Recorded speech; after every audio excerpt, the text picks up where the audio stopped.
Everyone, thanks for joining us for our first coffee hour of our 2021-2022 school year. If I haven't had the pleasure of meeting you yet, my name is Moani Wright-Van-Als, and I am the president for Aikane o Nuuanu. I'm joined tonight by our esteemed principal, Ned Uemae. If this is your first time to one of our coffee talks, or if you're a recurring attendee, welcome. This is an event that is hosted by Aikane o Nuuanu, your parent-teacher organization, as a way for us to connect with the principal, find out what's the latest and greatest happening at our beloved school. It's a chance for you guys to ask questions as well. Since this is our first one, let me just run through some housekeeping items, and if you can indulge me for a couple of minutes, I'm going to walk through a little bit about Aikane o Nuuanu. So housekeeping items, everyone's video and audio is currently off in order to have the best experience. Only Mr. Uemae's and my video is on. If you have questions throughout this event, feel free to put it into that Q&A box at the bottom. I will be monitoring it throughout this session, and we will try to get to as many questions as possible. If we're not able to get to everything by the time this event ends tonight at 7 p.m., we'll work with Mr. Uemae to get those questions answered and sent out via email. But again, since this is our first one of the year, if you can just please indulge me, I promise I will go as quick as I possibly can to share a little bit more about Aikane o Nuuanu. For those of you who are kindergarten parents, you might have already heard this, but it's always good to hear a message several times. So really quickly, Aikane o Nuuanu is your parent-teacher organization. We are a 501c3 nonprofit made up of entirely parent, family, teachers, and staff who are completely volunteer board members. Our mission at Aikane o Nuuanu is to foster a spirit of ohana amongst our teachers, our staff, our students, our families, and our surrounding community, so that we collectively can make sure that our students' pursuit of lifelong learning becomes a reality. As we all know, it takes a village to raise a child. And so our goal is to pull together that village so that we can make the learning environment, the educational experience of our students the best that it possibly can be, again, working collaboratively with our school. These friendly faces that you see up here on my screen right now are your 2021-2022 board members. If you see them around campus, now granted we'll have a mask on, or on virtual events like these are the folks you can talk to if you've got any questions about Aikane, you want to volunteer, you want to get involved somehow. These are the folks you want to chat with. My computer is very slow tonight. So what do we do at Aikane? We raise money so that we can help to support our school. Last year, we raised a little over $46,000. And what we did with that money that we were able to raise, thanks to the generosity of all of our families at Nuuanu, was that we installed air conditioning in all the kindergarten classrooms. So that's 3 classrooms, plus one of the first grade classrooms. That's a total of 2 buildings on campus. Over the course of the past several years, it gets really hot. So this has been our key milestone project. We started with 5th grade, 3rd grade. Now we've got kindergarten, part of 1st grade. We also installed TVs in every single classroom. So now your classrooms, all your students' classrooms have these large TVs that the teachers can use as part of their learning curriculum. You know, if there's ever virtual again, you also have that, in the classroom, and they can have a better interactive experience. We supported our teachers who oftentimes spend money out of their own pocket in order to purchase things. And we also support our community programs like Nuuanu Scouts. I'll get to what our goal is this year and what we're raising money for, but we raise that money in order so that we can support our school. We also host events so that we can bring our families together and create that community. Now, last year with COVID, all of our events were virtual, just like this one. This is a monthly event that we host. We're hoping that this year we are going to be back in person. So get excited. We have some fun things planned on the books, like bringing back our pumpkin carving night. Kids have a ton of fun with that, having some movie nights, campus beautification. Our keystone event of the year is our family fun night, and every kid looks forward to it every year. So right now we're planning to have all these events in person. Obviously, we're watching the numbers. We're working with the school. Should things change, we're really good at virtual events now, so we'll take things virtual. One way or the other, we will make sure that we host events to bring our community together, okay? We also support our community, like I said. We have Scouts, Girl Scouts, Cub Scouts, and Boy Scouts in our community. Typically, they gather on campus when they're allowed to, and so we do support our community clubs. So what is our goal for this year? Our goal is to raise at least $50,000. $50,000. We almost hit 50,000 last year, so it's totally doable, totally possible. Why do we want 50,000? Because our goal is to air condition the rest of the classroom. So that's the rest of first grade, second grade, and fourth grade. If we can raise that money, we can air condition all those classrooms. We also want to be able to support the school and install more of those refillable water stations throughout campus. Right now, our kids have to walk, depending what classroom they're in, they sometimes have to walk kind of far to get to one, right? So we're working together with the school. We can raise that money. Those are our major projects for this year. Air condition all the classrooms, get some water, refillable water stations in.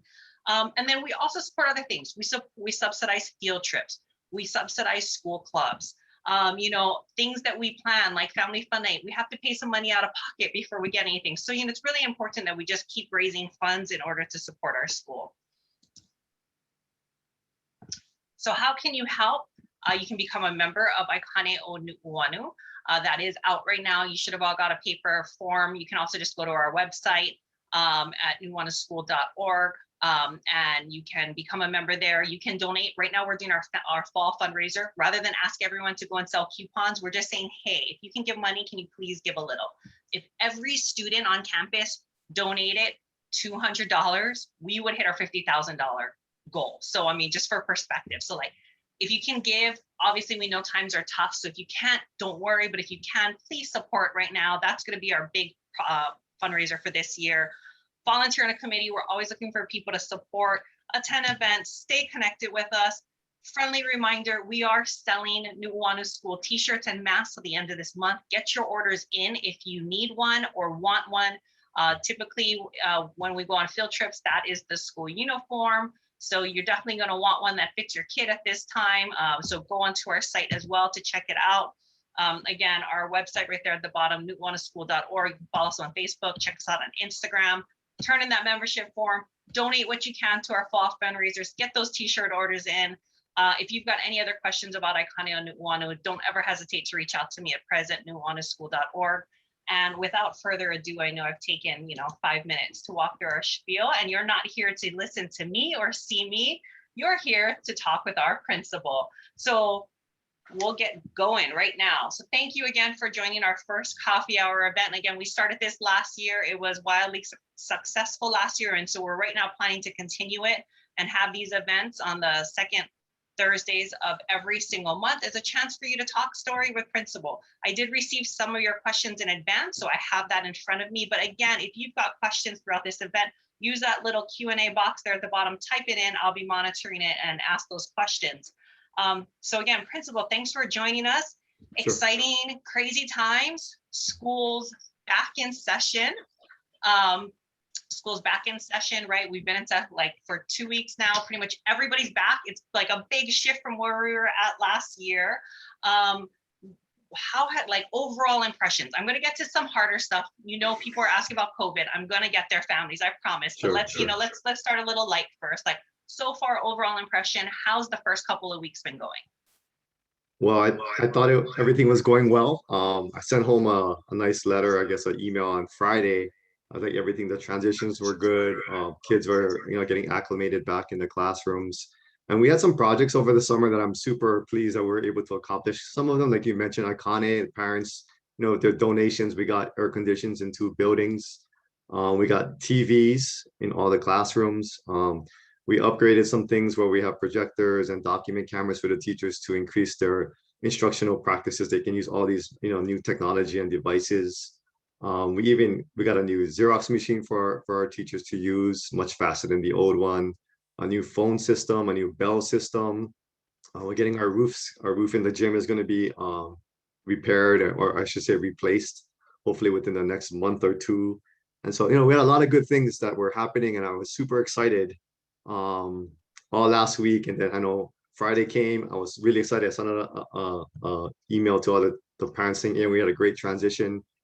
And then Saturday came, and then I kind of jinxed us. I think that's why. And then I understand we have 3 COVID cases, which I'll talk about more as we go through this, but I'm super happy at how things are going. Our teachers were excited to have other kids back as well. So I can share the COVID stuff after if there's when we move Thank on. you. We'll get there in a minute. I do want to make sure that we have some shout outs for some of the great work that happened over the summer. And so thanks for listing that. I also know that you were able to secure some donations and some support for the school. You want to share a little bit more about some of the things that Home Depot and the Scouts did? Sure. So yeah, Home Depot donated 15 picnic tables. I'm still waiting for the 15 more with umbrellas as well. So our third, fourth, and fifth grade classes have outdoor learning areas. So some of the teachers are taking advantage of that with the beautiful weather that we have. Kids are outside the classrooms and doing their learning outside. The Cub Scouts, Boy Scouts, awesome. They, one of the projects, the Eagle Scout projects was putting in cubby holes for some of the teachers down in C building. So that took place, and they also helped clean up our campus. We had the church come in from down the street on the Dowsett. They helped trim hedges and so forth. So we had a lot of things going on, a lot of positive things going on. I know we have a few hiccups right now, but honestly, like we're going in the right direction. We're moving forward, and I'm super excited for this school year.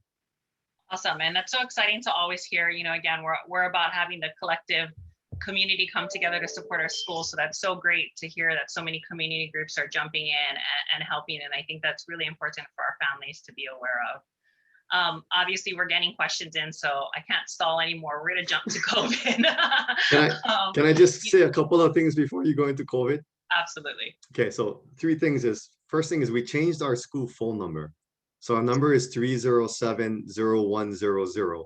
I was trying to call some parents and they said it came up as spam because the number looks so weird, right? So just put that in your phones or something. Like the 307-0100 phone numbers is our new school number because we have upgraded our phone system. Okay. And then the second thing, if you didn't know, our breakfast and lunch meals are free. The students do not have to pay for any of the breakfasts and lunches. And if you're an A plus, I know some of you are on the wait list. We applied for a grant and we were able to get the grant. So A plus also gets free snacks as well. So they get free breakfast, free lunch, and free snacks at A plus. So hopefully if you're on a wait list, hopefully you get in soon, hopefully, so you can get, these items as well. But for the breakfast and the lunch, if they wanted to get a second breakfast or a second lunch, they would have to pay for it. Your child would have to pay for it. Okay, so you will have to put money into your child's account if they're getting a second breakfast or a second lunch. And this is going to sound a little weird, but if they only want to buy milk, they have to pay for the milk, and it's 90 cents. So it's almost like we might as well just grab a meal so we can get everything for free, right? But then if your child is coming to school with a lunch already prepared from home and they want to buy a milk, they have to buy the milk. They can't just say, can I have a milk? It's free. It's not free. The meal itself is free. Okay, so I just wanted to make that clear. And the second lunch would cost $5.50. And the third thing is when you pick up your child after school, I know sometimes the line gets long, but the kids, we're not releasing the students until about 2:15-ish. So if you come around 2:10, you're going to be waiting in a long line because it's not going to move until the kids start coming out. And that's when they can jump in their vehicles and the line will move. So just be patient. If you come early, you're going to have to kind of sit in a line for a bit. But at 2:15, once the kids are out, then that's when the line is going to start moving. So just plan accordingly. If you have to sit at the park and wait a bit, you might want to consider doing that. Okay. So now I'm ready with the COVID questions. Thank you. Those are all really important announcements. So thank you. Yeah. Okay, so COVID, we all got the email that there's now been a third confirmed case. Recognize that there's not much you can actually say, but is there anything more that you actually can share? Are these cases related, or any more details that you can possibly share with families at this time? Okay. So, my responsibility is once I get that phone call, that email, or, however I get notified that there is a COVID positive case in our campus, my responsibility is to make sure that the person who is infected, has support. But I also got to find out who the close contacts are because I want to make sure that they get the support they need. And, if we have to quarantine and so forth. So, I get a list from the infected person or the family to say, hey, we were around these particular students for a period. When we say a student close contact, what we're talking about is if the infected person was near another child for within 3 feet for 15 minutes, a total of 15 minutes or more over a 24-hour period, they would be considered a student close contact. And this is within a classroom. Okay, so when I get all those names, I have to then check with the teacher to verify, hey, what did you notice in the classroom? The child said he was around these students during this time. What did you see in the classroom? And I get all those names.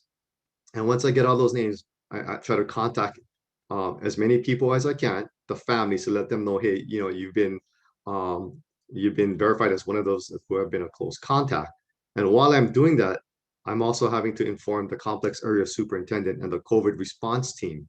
It's comprised of assistant superintendents, deputy superintendents, facilities, communications. So all of us are in communication together. It's not me just making the decision myself, but I got to fill out forms. I got to send it to them. They're analyzing the information I provided. I am calling, contacting all the parents who have been, their child has been a close contact. And as we go through that process, I'm getting feedback from the COVID response team. I have to send letters out to or information out to the Department of Health. If I have questions, I can talk to Jennifer Ryan. She's the school health specialist. She's in close contact with the Department of Health. And so all of this is going on. I know it sounds like we're doing a lot, but shoot, everything is flying by so fast. Like I got to do all these things. And then from there, we're crafting a letter to let parents know that, hey, we have a case on our campus. We let our staff know too, because staff got to be aware because they're working with the children every single day. And, they have the right to know too, because they want to be safe as well. So all this is going on. And, once I notify the close contacts and they're all informed, then I send out a letter to our faculty. I've sent out a letter to our parents and our families to let them know. And, if nobody was if you were not contacted, then that means your child was not a close contact in the case. So you didn't have to worry. If you didn't get a call from me, then your child is okay. But I just want to clarify. I mean, I cannot state this upfront because I'm not sure until the ones who are quarantining, they get tested and so forth. But the three situations that we had in our campus were all isolated incidences. They were not spread from our campus. Okay, those who are having to quarantine, I've got results back from today and yesterday, and everybody, turned out negative so far. Knock on wood, everybody. Hopefully, everybody else will turn out negative. But all the contacts that I got from the parents were negative, negative, negative. And so, for us, it's not spreading throughout the campus. And I can't say that upfront because I don't know, because the students are still getting tested, right? And usually they get tested 2 or 3 days after the period, because sometimes the symptoms don't show until 2 or 3 days after. If they get your COVID test too early, it might show negative, but the symptoms haven't come out yet, right? So, all these things are coming to fruition right now, and I'm happy. I think some of the children are doing better. And so, yeah, I know for parents, I mean, I'm stressed about it, but I know for you guys, it's probably like even more stressful. So I wanted to kind of let you know that it's not something that's happening within the school, but it's something that's coming out from the community. And I'm not blaming families or community. It's just, it is what it is. But I am confident in my teachers and my staff that we are doing everything possible to keep, your children safe. And yes, is it 100% proof? No, it's not. But we're doing, and we're always revisiting to find ways that we can always improve our I guess our procedures at school. The process, thank you for explaining that. That's good to understand what the procedure and the process is. Is that a prescription from like the Department of Health or Department of Education? One of the questions we're getting from a few families right now is, rather than only notifying those with the quote unquote close contact of 15 minutes in a room, why wouldn't the entire class be notified? So two-part question. The progress is the guidance that we got from the Department of Health is just those within the 15 minutes, within 3 feet. Yeah. The other students, they're not infected, they shouldn't have any issues. So that's the reason why we don't contact the whole class, is because certain individuals were the ones who were close contacts.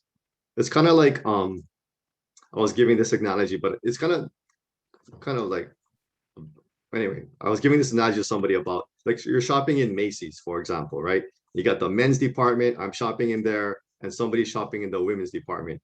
If somebody's infected in the men's department, it doesn't necessarily mean that we got to close down the whole Macy's, right? Because men's department, women's department, kind of separate areas, right? So same thing like the classroom. If the infected person was on one half of the classroom and other children were on the other half, then they had no opportunity to be a close contact. And so that's why we wouldn't have to notify all the people in the classroom. Got it. And as you're going down that list of who's potentially in close contact, are you taking into consideration the before school programs and the after school programs in addition to classroom Correct. time? Correct. So those are all the things that we got to take into account. And again, we're getting the information from the child, from the parent, right? From the teacher, that based on the information that we can go from there, that's how we make our decisions, right? Sometimes things can change along the way. Oh, remember, blah, blah, blah, blah, blah. So, okay, I got to contact one more person because you had contact with them during, whatever it may be. But these cases, like, for example, students came to school, they were feeling a little ill within the next, half an hour, 40 minutes. And so they never had a chance to go to recess or anything like that. So interaction was very minimal with some of the with the other children. But we have mitigation strategies in place, and I can go through all of those things since we're talking about COVID, and so we can work together, families and the school. And there's no one mitigation strategy that is going to like, yep, that'll stop us from getting COVID. All right. So I mean, we hear it on the news, and the number one thing they say for us is to get vaccinated. That's like one of the best things we can do, right? But however, anybody who's under the age of 12, which is all of our Nuuanu students, they're not eligible to get vaccinated, right? So the second best step is for entire families to get vaccinated, whoever can, because if families are vaccinated, then the less likely of them catching COVID is it reduces big time, right? But I'm not saying it's 100% because people who are vaccinated still can get sick, right? So, but it's just that when you're getting sick, you don't have it's not as severe as those who are unvaccinated. But as a family, if everybody can be vaccinated, even though your child at Nuuanu cannot, at least everybody within the family is safe. So the chance of spreading is very minimal. Now, that's not the only strategy that you can use because face masks also make a difference, right? So we have our kids face masks in the classroom, outside the classroom, wherever they go on campus, they're required to wear face masks. So we have to remind them. They do a good job. I mean, majority of the students are doing it. We just need to have a few reminders here and there. Teachers are reminding them. And, even at home, you can remind them as well. Like, don't forget to wear your face masks, right? So, you have the vaccinations, you have the face masks. Washing hands, they say, is very important as well. So we have hand sanitizing stations outside of every classroom. Before they go to lunch, they wash their hands. After recess, they wash their hands, right? So we have physical distancing, we have hand washing. We remind kids not to touch their face when they're outside. When they're in the classroom, we have ventilation, we have windows open. Some of the teachers who felt like their classrooms didn't have good ventilation, we had air purifiers put in their classrooms so that they have that air circulating in their classrooms. And then, opening windows and even going outside. When they go outside, there's fresh air. When they got to drink water, we ask them to go outside, take your mask off, stand on any foot, drink your water, put your mask back on, and come in. And so, we have these things in place. We have plexiglass in every single classroom, in the cafeteria. And I cannot say that this is 100% proof, like no one's going to catch it, right? But we have so many different mitigation strategies in place that if one doesn't work, then we have something else there to kind of be a fallback, right? So we have markings all over our campus ground. I added a little bit more because I wanted to make sure kids knew exactly where they're sitting. So we're still trying to put in, some more things to make it safe for our children. I cannot say it's 100% foolproof, but by putting all these mitigation strategies in, and even at home for you guys, I know a lot of the parents that I've spoken to, probably over 30 of them that called me. We had nice conversations. Honestly, we did. I had fun. I enjoyed talking to them. They understood where the school is coming from and how they can support the school. Some of the parents mentioned to me that, we go out to play soccer. The kids don't have to wear a mask when they play soccer, right? Or when we go out to go kung fu or whatever it may be, they don't have to wear masks. But, those kinds of things, if they're not masked, if something should happen and they bring it to Nuuanu school, right, then now it becomes a little bit of an issue because now someone who's affected is going to be on our campus. So if possible, do the best that you can to make sure that your child is masked up and social distance and washing their hands. And that will help the school out as well. I mean, we're doing these things, and we need reminders every so often that, hey, don't forget, we got to do this, guys, right? So we work together. And these cases are just, to me, it's just a little bit of a speed bump. Nobody anticipated it, but the numbers in Hawaii are going up. So let's do our part and work together to keep our kids safe.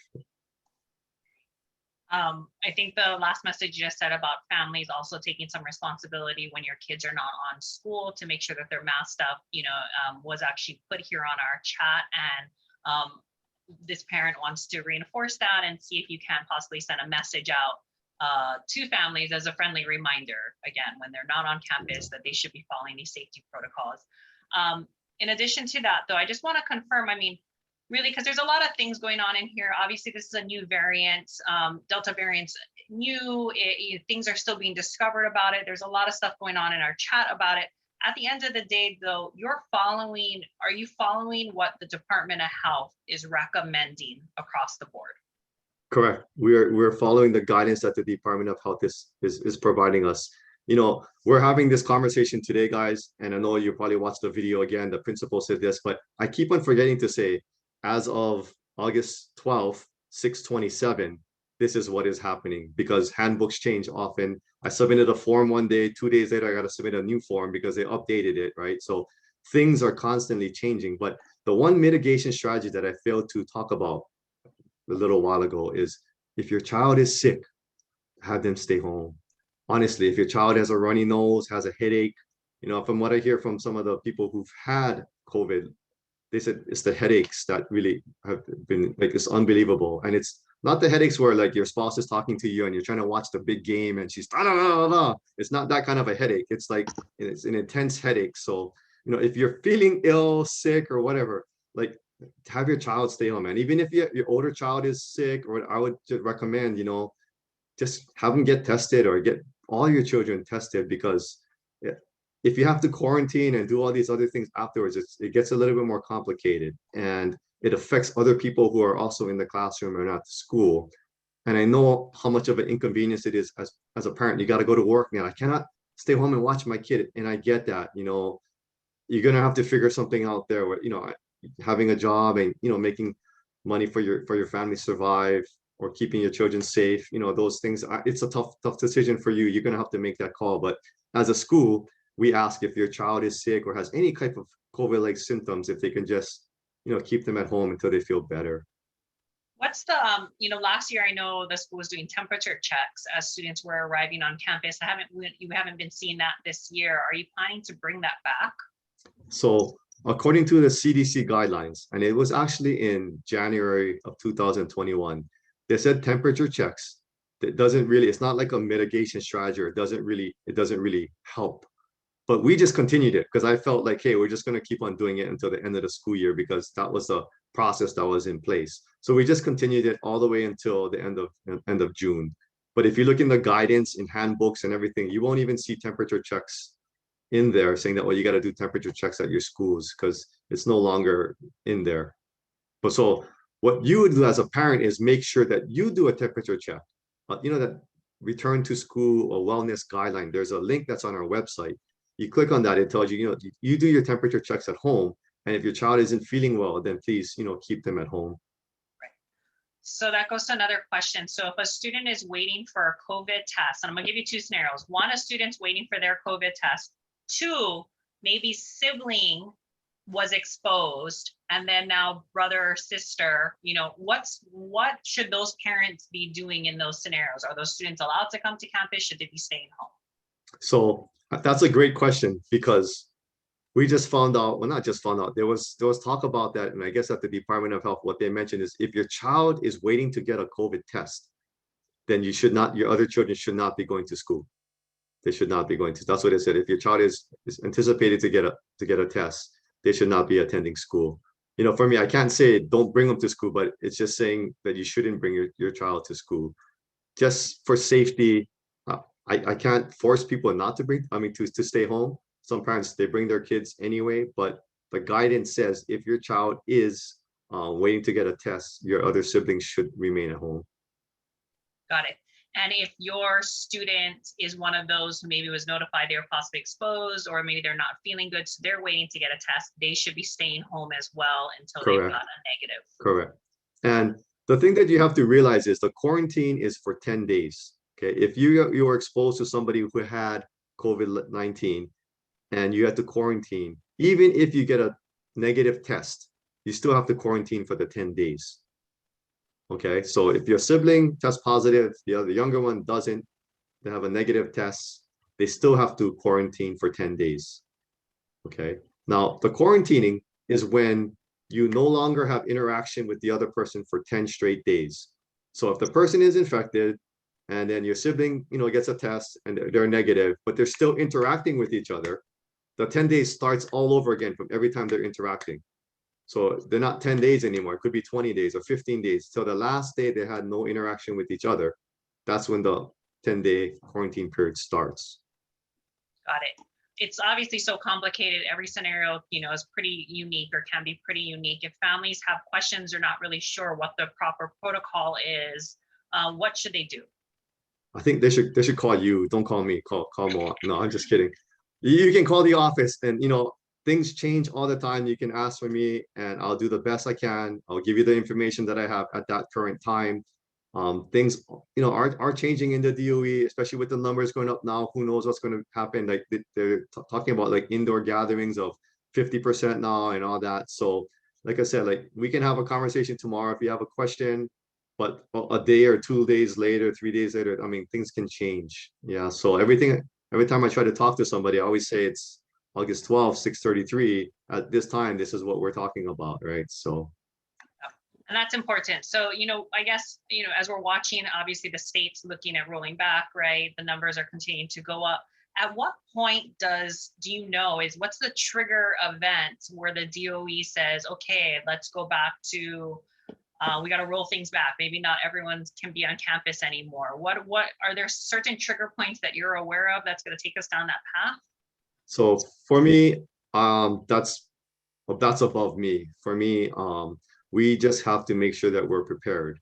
And at the beginning of the school year, I had conversations with my staff and my teachers. I said, always have plan A, plan B, plan C in the back of your pocket because things can change instantaneously. And so, our teachers, they've done distance learning last year. I know they're really good at it. I told them, we're not doing distance learning now because that's not what the initiative is, but just be ready in case something happens and we got to jump to distance learning next week, Monday. Make sure we have a plan in place or you have a plan in place with your children and how they're going to get devices out or where they're going to log into. And so that way, if it happens, we're not like, oh my God, what do we do? So I'm pretty confident our teachers are on it. Like, I can't stress enough how awesome our teachers are through this pandemic and through what they're doing.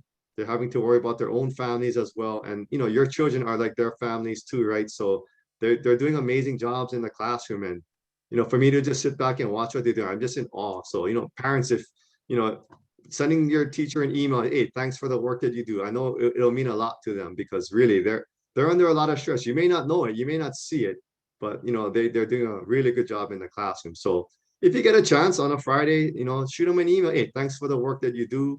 We appreciate you taking care of my child and my children. I'm sure they would appreciate that.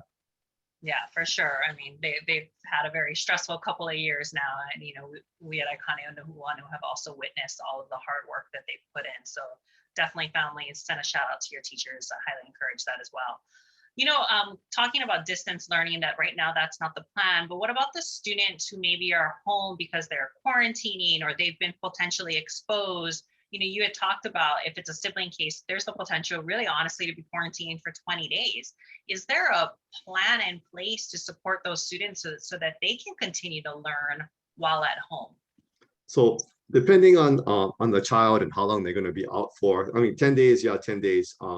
But some of the teachers have been reaching out already to the children, providing work. Parents have been coming into school at the circle, picking up the work for their child.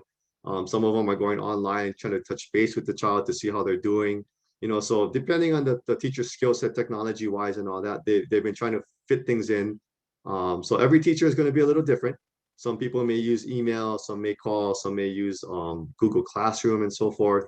But when I share the information with the teachers individually about this child will be out or whatever it may be, the teachers have been awesome. Like they've been starting like just making contact with parents already. Like I didn't even have to tell them that, oh yeah, we reached out already. We emailed them this. Oh, terrific. So what I'm saying is like, yeah, the teachers are awesome. Like really. So they'll take care of your child even though they're out or whatever. They'll take care of your child. Great. Another question about in terms of the social distancing on campus. One parent had said, and I quite frankly, I haven't been keeping up with all the changes in the CDC and the Department of Health, but one parent is saying that the CDC is saying still a socially distance is 6 feet. So why at campus is it only 3 feet? So in the classroom, it says for the Department of Education, Department of Health, they're saying 3 feet. We had markers all around our campus at 6 feet apart, but the last guidance we had that it's 3 feet. So we put new markers in between the other markers, and I was doing that this afternoon too, because that's what the guidance is. 6 feet is preferable, especially when they're taking their mask off. 6 feet, that's what it is, 6 feet there, because that mask is that final layer of protection. So 6 feet would be the minimum they should be within somebody else. So at our school, you know how hard it is to get kids to stay 6 feet apart when you're taking off their masks. So we have markers around our entire school. And what we ask our children is when you take that mask off, it's best if you sit down, take your mask off, drink your water, eat your snack. Then when you're ready to go, put your mask back on and you can participate in whatever activity it is. Yes, it's a challenge. There are some students who forget, right? So we have to give friendly reminders. Don't forget to put your mask back on, cover your nose. We do these things to keep them safe. And at home, when you guys are doing things as well, you can to send that reminder to them because we want to keep them safe. And I've had multiple discussions, in the cafeteria and in classrooms, how unfortunately our students are not able to get vaccinated, right? And that's a great layer of protection, but unfortunately they're not able to. So the second best layer is that mask, right? So pack an extra mask in your child's backpack just in case it gets soiled or dirty or it breaks. They would have an extra one. But of course, we have plenty of masks at our school. Teachers have masks as well, so we can provide that. But that mask, washing hands, avoid touching your eyes, staying home if you're sick, those types of things will really help reduce the spread if it does happen on campus. Yeah.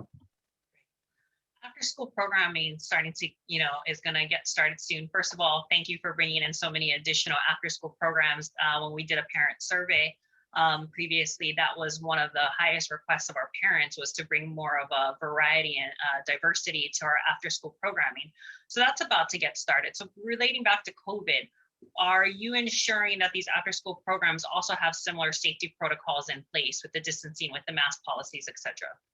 Correct. So we have to remind our after school programs as well, especially the indoor ones, right? Because they're going to be in a classroom, to follow the same procedures that we have in place. We do have a bunch of outdoor activities like karate, yoga, soccer, basketball, but still we just got to remind them that, make sure we do hand washing, make sure kids wear their mask, just those types of things. But yeah, everybody, even our A+ program, I remind them as well, and the leaders remind each other, hey, don't forget, kids got to wear masks, wash their hands, try to avoid touching their face.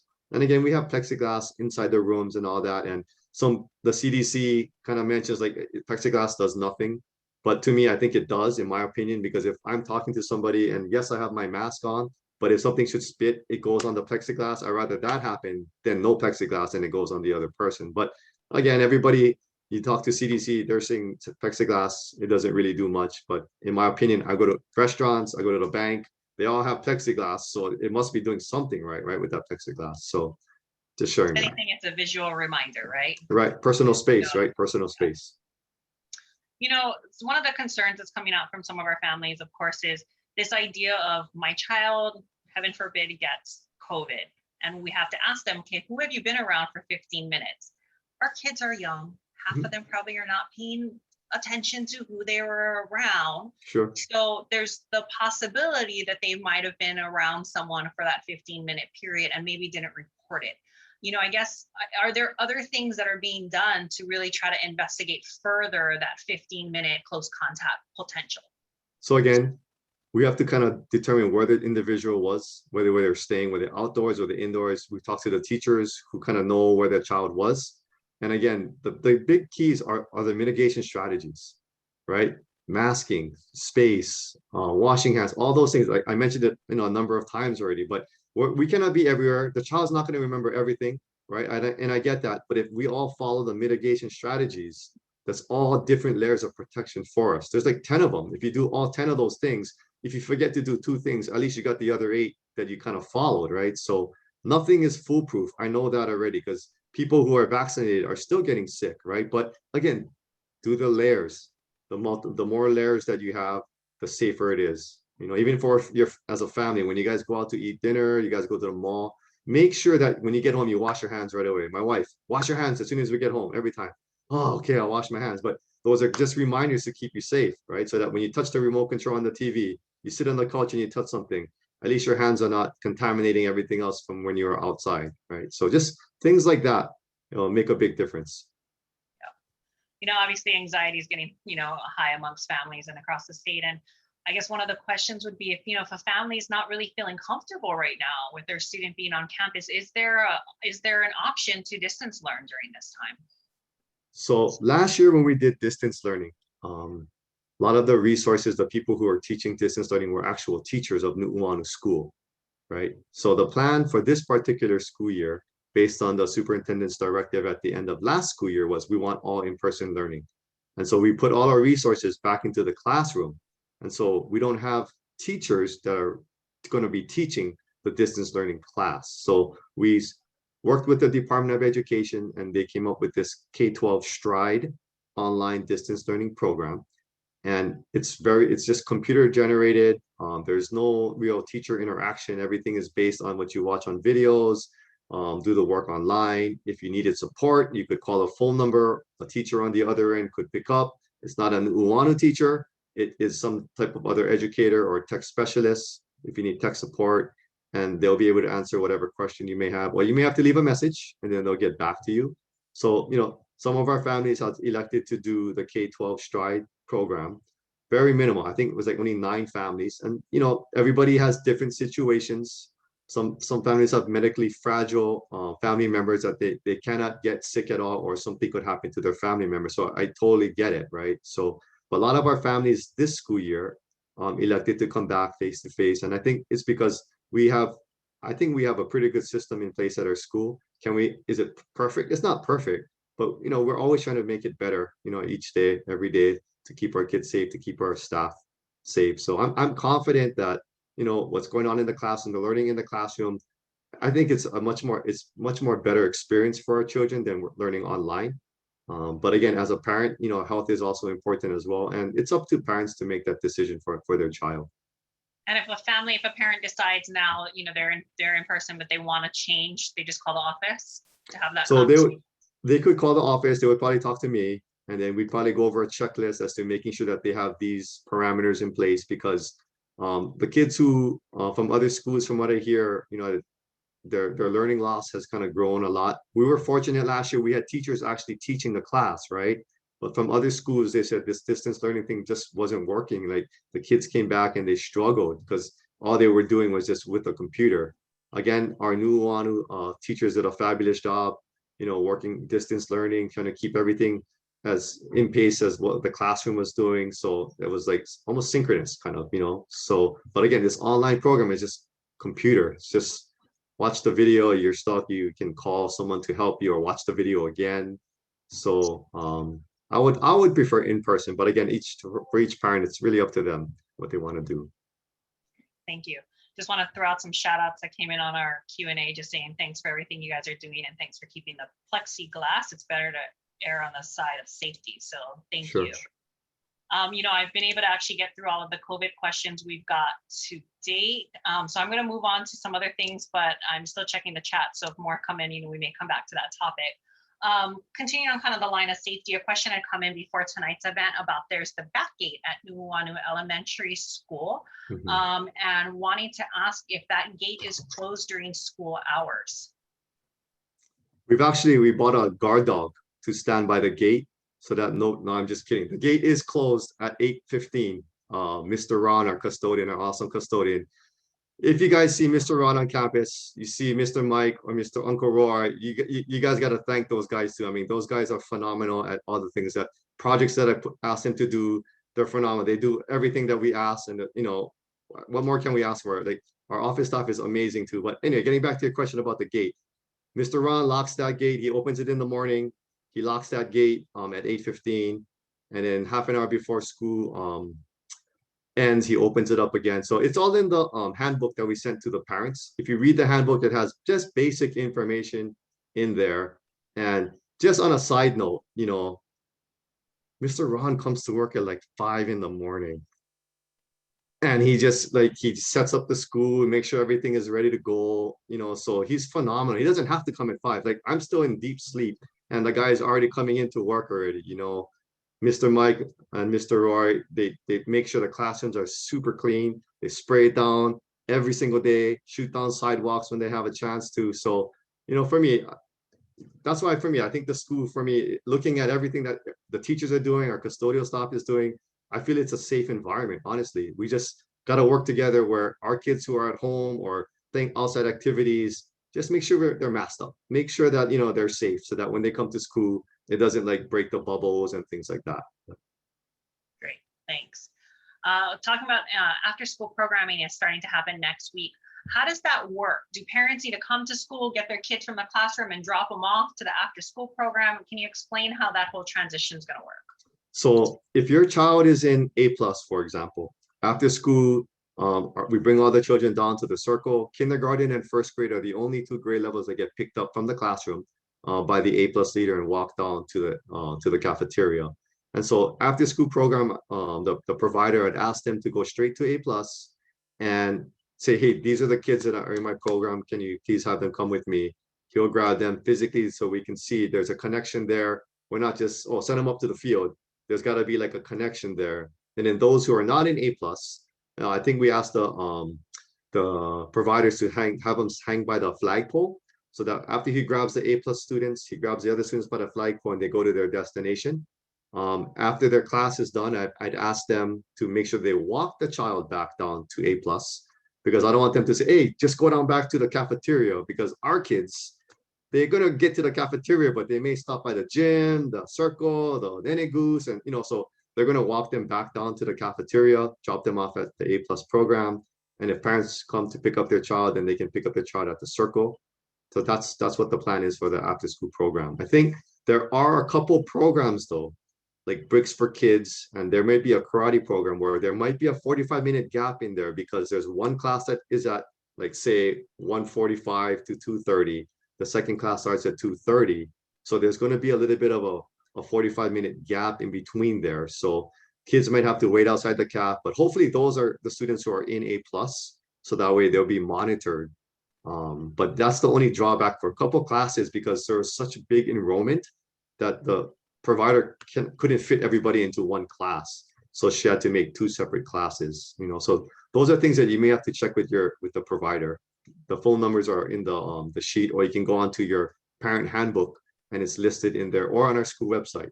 So we're trying all multiple ways to make sure that you have information. And School Messenger, we're sending out to you guys as well. Hopefully you guys are getting that. I think 98% of our families have provided us with an email address. And so you should be getting all the School Messengers as well. Great. And if you're one of the families who hasn't provided your email address, you would definitely, I highly encourage you to do so, because that is how a lot of information is getting out to our families. So now that, again, we're back in campus, is there going to be a gifted and talented class this year? Yes, so we do have a gifted and talented class. Miss Burns is the one who's in charge of our gifted and talented. I believe she said next week they're going to start testing some of the students to see, who's going to be in the program and not. So yeah, we do have a gifted and talented program starting. Great. And will all our clubs on campus come back as well, like robotics and gardening and things like that? So robotics, they have their club intact. Unfortunately, it's kind of sad, but there were like a bunch of kids who wanted to be in it, but because we're doing competitive, we can only get so many students, like 14 students in, and I would have preferred like every month, we try to rotate new kids coming in, but then if you're competing, it's hard to compete when every month or every quarter you get new kids coming in, right? So, we decided as a school, we're going to do a competitive route, which I'm excited for. 14 kids throughout the whole year would be competing and, practicing for that. Miss Heckathorn and Mr. Neil is going to be the ones in charge of that. But for those of you who didn't get in, I don't know if you got the School Messenger, but I sent you something. Palama Sediment is offering some free courses too, right? They have coding and things like that. I don't know if you guys saw that, but I sent out an email with that information in there. It's free. But the only thing is you would have to drive down to Palama Sediment to participate in that program. We do have the gardening club. we have peer mediation, we have student council. Those things are going to be starting up pretty soon as well. Awesome. Okay, I'm going to families. We're starting to wind down. We got about 9 minutes left. So if you've got some more questions, throw it into this Q&A box. I'm going to head back over there because those are pretty much most of the questions we got in advance. Heading back to COVID, what happens if a kid coughs or sneezes in the class, in the cafeteria, when they're at school? You know, it might just be allergies. You know, it might not be COVID. What happens in those scenarios? So, you know, if students have allergies, like say their nose is always running, and you know, it is one of the COVID-like symptoms. So I was talking to one of the parents, and I mentioned to them, you know, if that's an allergy or they have an allergic reaction to whatever it is, go and see your pediatrician, talk to your doctor, and then you know they can write a note to the school and say, you know, the child does have allergies and his nose runs and so forth, just so that the school is aware. You know, because if not, we'll be sending them home every single day, like and then the kid will never be in school. So check with your pediatrician, check with your doctors, and if they can write a note, I'll give it to my health assistant. She'll check with the Department of Health or whoever her supervisor is, and if they're approving that, then it shouldn't be a problem. Yeah, but again, for us, we're always going to err on the side of caution because it's not just one student, but our responsibility is 333 kids, and that's my family that I got to take care of. So if I feel somebody is sick, the call is going to be, I'm not a doctor. I would rather send them home, have an expert check on them, and keep our other 332 students safe. So that's just how we'll operate it as a school. You have a note from the doctor, then we'll see what we can do from there. Got it. So pretty much, I know it's on the website. There's the checklist of things, to check before you come to campus. But if Right. a child has any of those symptoms, like you said, it could just be a cough, it could be a sneeze, could be a runny nose. If that is witnessed during school, the protocol is to send them home, take them to the health room and send them home. Well, I mean, I think you're painting an extreme picture, because if I sneeze one time, I'm not going to go home. Like, it's got to be something that is constant. Like, they're constantly coughing, right? The teacher notices, hey, you seem to be coughing a lot. But if they cough one time because they're drinking water, I mean, I wouldn't be sending them home, right? It's like, well, he's choking on the water. So I'm sure that the teachers will use their professional judgment to notice those kind of things in the classroom. If he's constantly coughing or clearing his throat, then you can kind of tell that, hey, you know what? I think we got to send him to the health room. And that's what we've been doing. Got it. Thank you. Families asking about where can we find out more information about school clubs? What clubs are on campus? How can they get involved? They want to participate in they want to provide a class. Right? So they want to provide a class. Right? No, they want to participate. How do we learn about what kind of clubs are actually on campus? And how do the students sign up to be involved? Obviously not robotics, since that's full, but you mentioned gardening and other clubs. Where do families get to find out that info? Yeah, the clubs didn't start, the school clubs didn't start yet. But if you're talking about after school programs like that, that's on our website. Yeah, school clubs, we didn't start it yet, but I know robotics has a team set already. Yeah, so information will be coming out for like student council, peer mediation, and the garden and recycle club. There'll be information coming out for those activities. Yeah. Got it. We got a question in here. We kind of answered it earlier, but I just want to kind of go back to it one more time. Again, if a family ends up getting a call saying their student was maybe exposed to someone who has tested positive for COVID, the question is, for that student, what's the protocol? Do they have to quarantine for the whole 10 days? What's the steps for that student and their family who's in close contact with them? Okay, so if I called you and your child was a close contact, your child would have to quarantine for 10 days. You could get a COVID test. Even if the COVID test says they're negative, they still would have to quarantine for 10 days. And again, the quarantine period is the last time they're exposed to somebody who has been infected, right? So if they were away from them, it's not when you get the test, but it's the time that they were away from that other person who was infected. That's the 10-day period, not when you get the negative result. Does that make sense? Yeah, so I'll kind of reiterate, because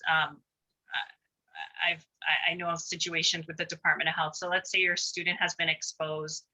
Their 10-day quarantine begins from then. If you isolate with your student, your 10-day quarantine begins at the end of their 10 days. Correct. The Department of Health is always in contact with those who might have been in close contact or could be in those scenarios. And so Department of Health does actually walk the student and the family through all the proper protocols. But yes, just to reiterate, it's a 10-day from your potential exposure. So students 10 days, if parent decides to stay home, because obviously you can't leave a elementary school student at home. Right, right. You're the one isolating with that student, your 10-day period, you're isolating for those 10 days, and then you have an additional 10-day period after that. Correct, That's the correct. current Department of Health protocol. Right. So after I submit the documents to the Department of Health, I don't do any contact tracing after that. It's the Department of Health that kind of takes over, and then I guess they would follow up with the families. I do call parents to say, how things are going and all that, and reminding them, hey, the return date is, whatever particular date it may be. But I think after we send the information to the Department of Health, and it triggers them to kind of follow up with families.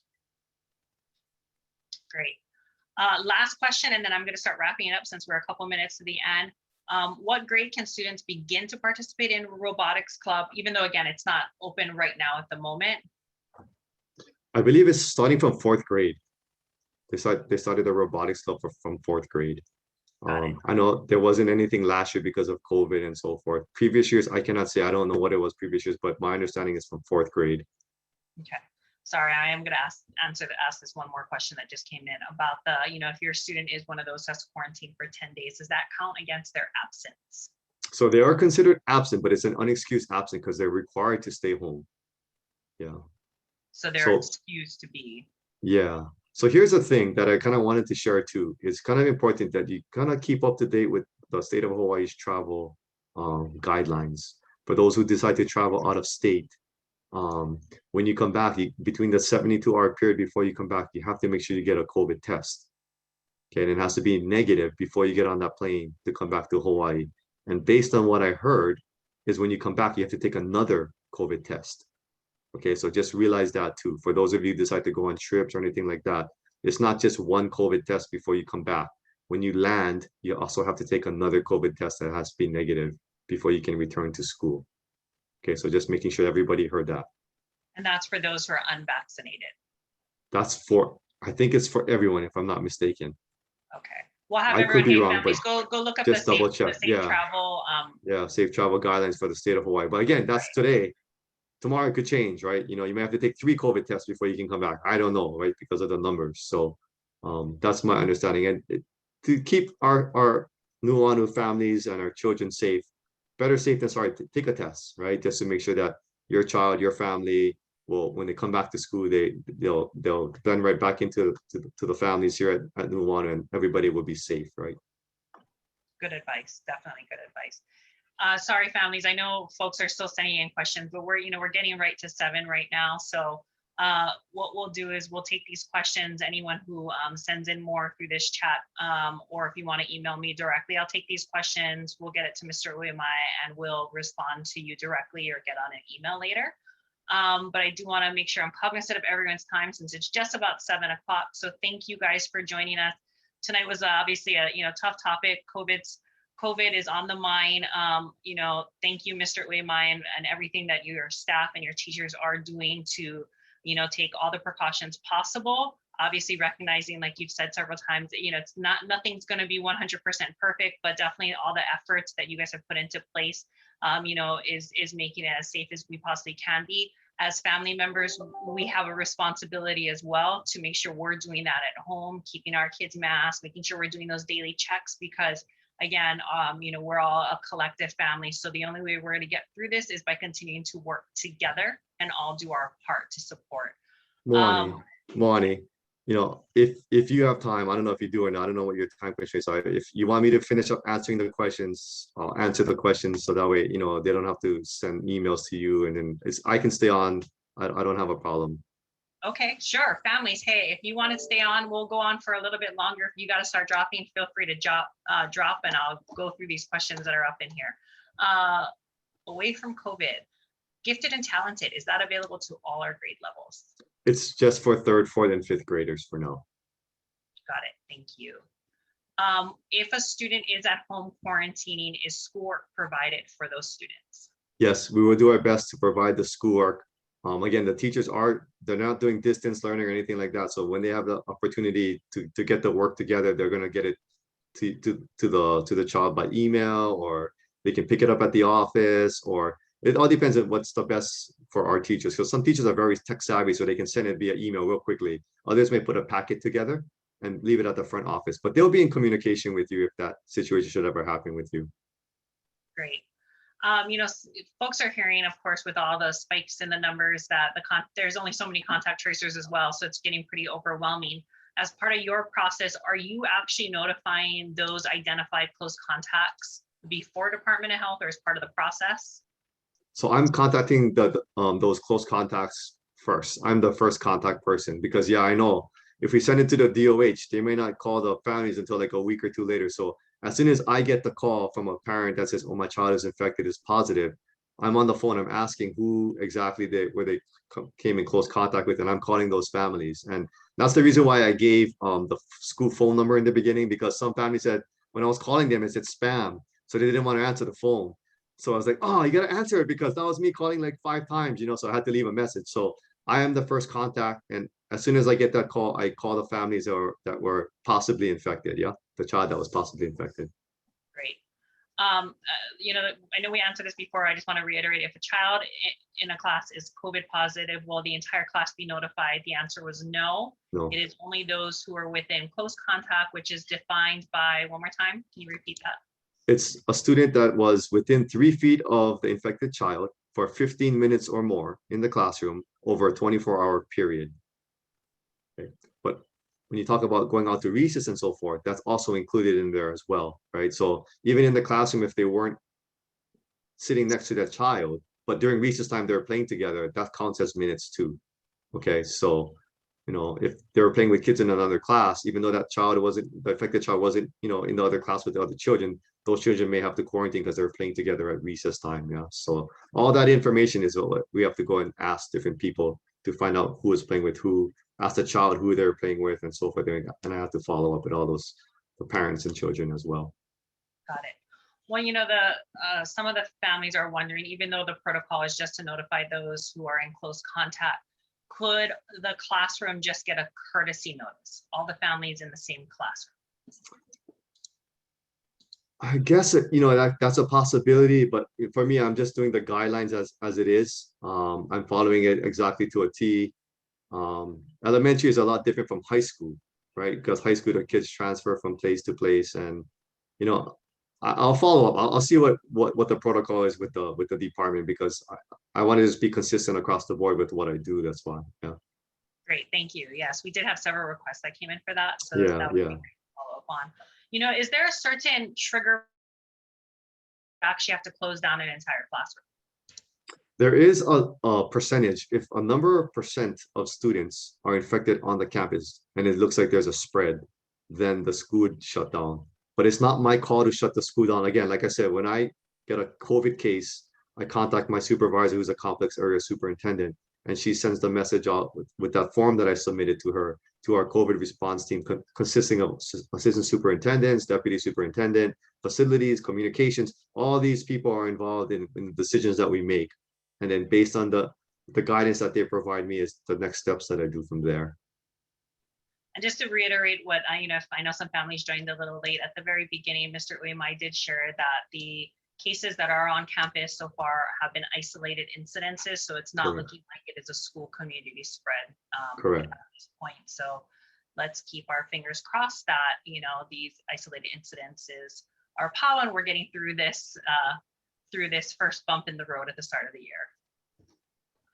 Another question, and I'm not sure if you're able to answer, so if you're not, just please let us know, but are you able to share an estimate of what percentage of the school staff are vaccinated? That I don't have that information, but something is going to be coming out shortly about, I think, the governor's proclamation. Actually, you guys should have heard that in the news, right? You either got to be vaccinated and show some type of confirmation that you're vaccinated, or you're going to have to do some type of, I think, weekly tests to verify that you're negative. So something like that was, I think, shared in the news by the governor's proclamation. And so I think the DOE is putting something together for our faculty and staff and all employees across the board, would have to either get vaccinated or they're going to have to do the weekly test. Great. When we're talking about the close contact and the needing to quarantine for 10 days, let's say student tests positive on a Wednesday, but arguably, there's the 10-day span. So they might have contracted it actually before the Wednesday. So when Sure. you're looking at the who they've been in contact, are you only looking at from that point Wednesday forward, or are you also looking backwards? Are you also So retro? we try to work backwards as well. We try to go back to 2 days. So it's not easy for people to remember. Honestly, it's not easy. I can't even remember what I ate 2 days ago, right? But we have to do the best that we can with our children, with our teachers, what they can recall, and even with parents. Like it may not even be at school. It could have been at like I9 or whatever sports activity, right? Who are they with 2 days ago? As a parent, you're gonna have to try to remember those things because they may not be Nuuanu students, but you also want to let those families know that, hey, my child wasn't came down with an infection on Wednesday, but he was with you on Monday. So just giving you a heads up, right? So even as parents, we got to kind of document things down too. Like, oh, we played on this sport, we played on this team. These are the guys that were there. And even for us at school, we try to have seating assignments for certain areas so that we remember, oh yeah, this is the group that's sitting together. Oh, that's a different group over there. So writing things down and having that, yeah, that's important. Great, thanks. There's a question about, we talked earlier about if you're going to travel out of state. What about traveling in state? And what I want to add here, though, because I know you can only answer so much, is parents and families obviously go look at what's put out. Just like we said, today's Right, protocol right, at right, on 8/12 at 7:08 p.m. may be different than what tomorrow is, but the state does have a safe travel guidelines website right, that you can always look at, and it's going to follow with what the state is requiring. But from a right. school perspective, Mr. Uemae, what about if families travel inter-island? What's So the, So here's the thing, like when families travel, it's not like the school has everybody's itinerary when they're going to Chicago or Florida and all that. Everything is kind of based on an honor system, right? So if you travel during the breaks and so forth, it's really up to you to make sure that you follow the state's guidelines, right? Teachers may catch wind, like, oh, how was your vacation? Oh, we went to wherever, right? Then that's going to trigger something like, hey, did you guys do X, Y, and Z? Did you guys follow the state, guidelines of travel and this and that? But as a school, we don't know everybody where they're going and all that. So it's really up to the families to be honest and what they're doing and making sure that they follow all the guidelines, getting the COVID test and so forth. got it. And is the protocol the same if a teacher or staff tests positive? Is the protocol the same as if a student were? Okay. So if you are vaccinated, according to what the Department of Health is saying, even if it's a teacher or even as an adult, if you're vaccinated and somebody is infected in your family, you do not have to quarantine if you do not show any symptoms. Okay, so let me repeat that again. If a child is infected in the household, but as a family, everybody is quarantined and you do not show any types of symptoms, you do not have to quarantine. You may go to work or do what you need to do. That's according to what the guidance is as of today. Okay, but it changes. Don't say, and yeah, you said blah blah blah. But as of today, based on the book that they shared, that's what it is. Got it. And what if the teacher themselves, though, or a staff member on campus does test positive, even if they're vaccinated, but they test Then positive? they would have to quarantine for 10 days. Yeah. Thank you.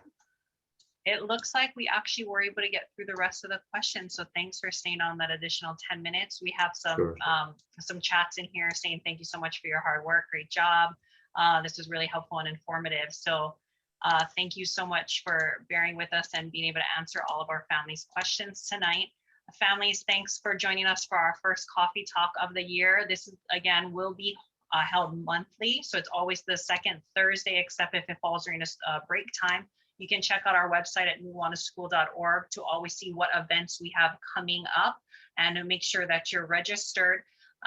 We have also our board meetings that are held on the third Thursdays of every month. So next week, Thursday, if you want to join in and pop in and meet your Iconio Nuuanu board, we're going to be talking about budgets and planning for the year. Feel free to join. That information will be posted on our website. Again, don't forget turning your t-shirt and mask orders by the end of this month. If you can donate, please do so. Please join us. Fill out that membership form. It is all listed on our website. It was sent home on a piece of paper. You've got any questions? Again, my name is Moani Wright-Benall. So you can always contact me at prez@nuuanuschool.org. Really appreciate everyone. Welcome to the Nuuanu Ohana if you're new. For those who are returning, glad to have you back. We look forward to talking with you more. Mr. Uemae, appreciate everything you do, and please send our aloha to all of the teachers and staff. We're Sure. excited for a positive year this year. So thanks, everyone. And Thank we'll you, see Moani. at the Thank you next very one. much. Thank you, Moani. Thank you very much. Thank you. Thanks to Akane too as well. And the next coffee talk is please just yes and no answers or questions. That'll be good. Yeah. So just kidding. We'll try All our right. best. Okay. Thank you. Thank you again. Have a good night, Thanks, guys. everyone. Bye Take bye. care. Bye-bye.